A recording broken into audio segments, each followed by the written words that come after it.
Alessia is, in every way of the word, a defender. I'm sure you've heard the tale of how King Ingvar walked into Gennin and declared his godhood.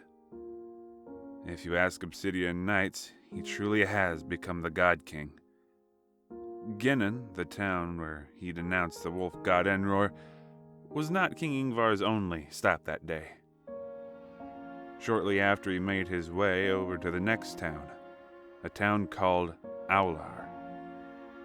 It's not that Gennin welcomed King Ingvar with open arms, but rather, Gennin was not a town full of warriors, so they stood no chance against the Obsidian army. Aular was as close as Fenrir got to a barbarian town. Warriors from all parts of the world gathered to live there. The idea of a new king, one claiming himself the god of war and battle, didn't sit well with the people of Aular. King Ingvar was not welcomed with open arms. He wasn't welcomed at all. As King Ingvar entered the town and claimed himself their new ruler, many people gathered in the town square with their weapons at the ready. King Ingvar told them they would benefit from joining his cause, that his army was about to change the world, much like the battle on top of Mount Shire did. The people of Aular were not impressed. They shouted at Ingvar and his army and cursed the king's name. In true Ingvar fashion, the king just stood there unfazed by their words. His army was behind him, so perhaps that's what made him so confident. But knowing what I know now about King Ingvar, I think he just knew the truth. It didn't matter that this was an entire town of barbarian-like warriors. King Ingvar knew none of them could touch him in battle. Everyone there could have attacked at the same time, and Ingvar would have killed them all. What made King Ingvar so powerful? On the surface, he was just a normal Finnan like the rest of us. He wielded a katana said to cut through anything, the perfectly crafted Cold Knight. Lord Kazai had a blade that could block any attack, so if he were standing there instead, it would have made more sense. King Ingvar wasn't protected by anything other than his knights. Why then could he stand there so confident in his invincibility? If someone cut him, would he not bleed? Despite living in Aular, I wasn't much of a fighter, so I chose to stay far back as my neighbors gathered in the square to stand against Ingvar. That's when a lot of my questions were answered.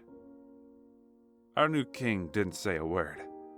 He just stood there, letting the people of Aular get their frustrations out. However, as I previously said, the people of Aular were different. They weren't the pushovers from Gennin, or Finnans made of a softer mold, as many in Obsidian refer to those from Onyx. It was as if King Ingvar stood in a town full of mirrors. The people of Aular were very similar to the new God King, and much like him, they weren't going to back down from a fight.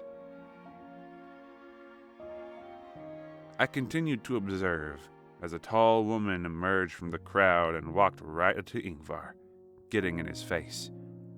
I knew her. She was training me to fight despite my lack of ability.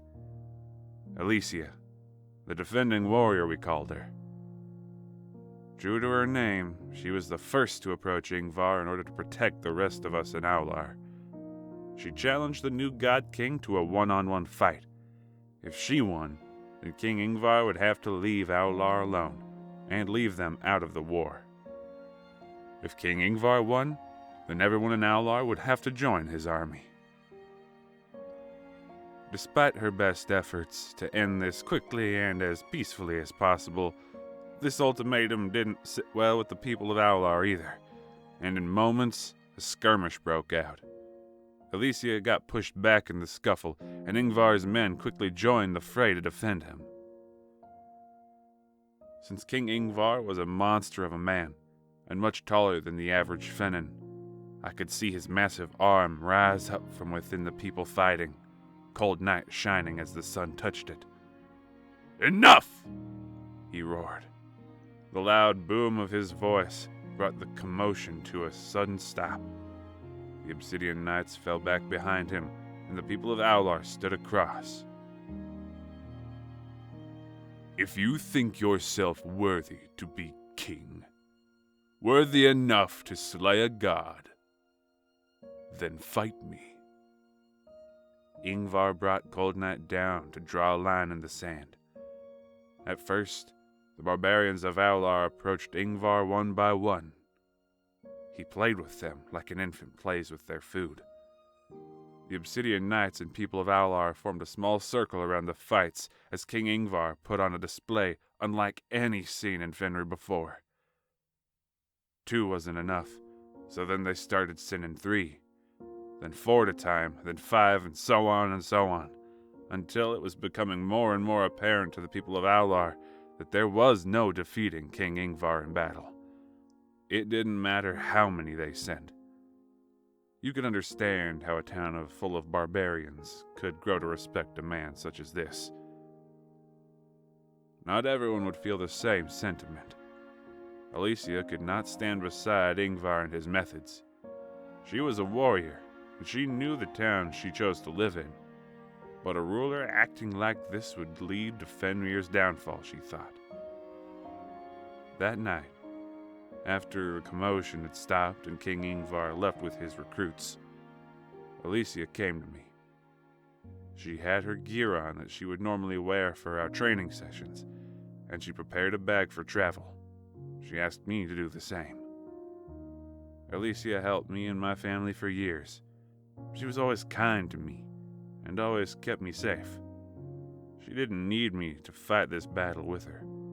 She just needed me to be an extra pair of eyes and ears. I didn't know what she wanted to do at first, but I prepared quickly. We left that night and began to trail King Ingvar and his men. I believe she wanted to assassinate the king, though she assured me she just wanted to speak with him.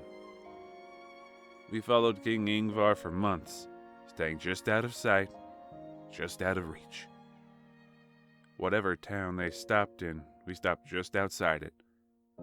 We took turns keeping watch in case they left in the middle of the night.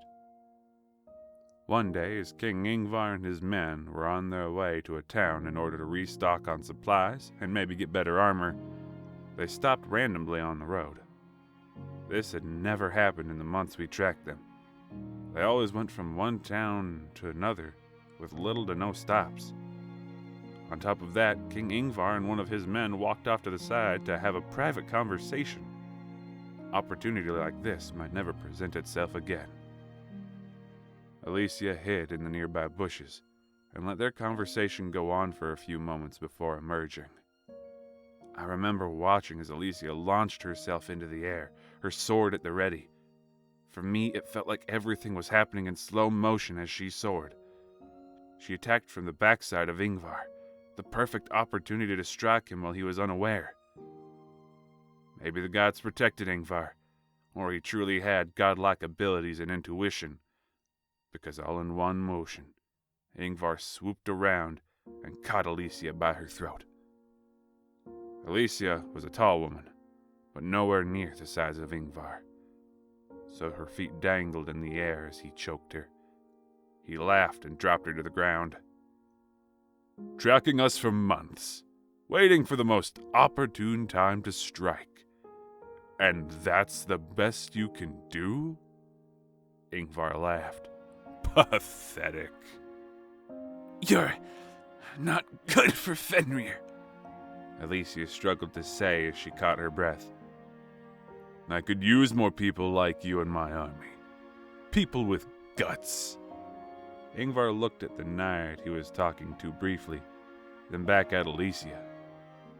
"Get up! You're embarrassing yourself." Alessia stood with her sword at the ready. "Put that thing down. You might get hurt." I froze as Ingvar turned and looked at me as I was hiding in the bushes. "Take your squire and scram." "You're not going to kill us?" asked Alessia. King Ingvar walked up to Alessia and leaned forward so the tip of her sword was dangerously close to his own neck.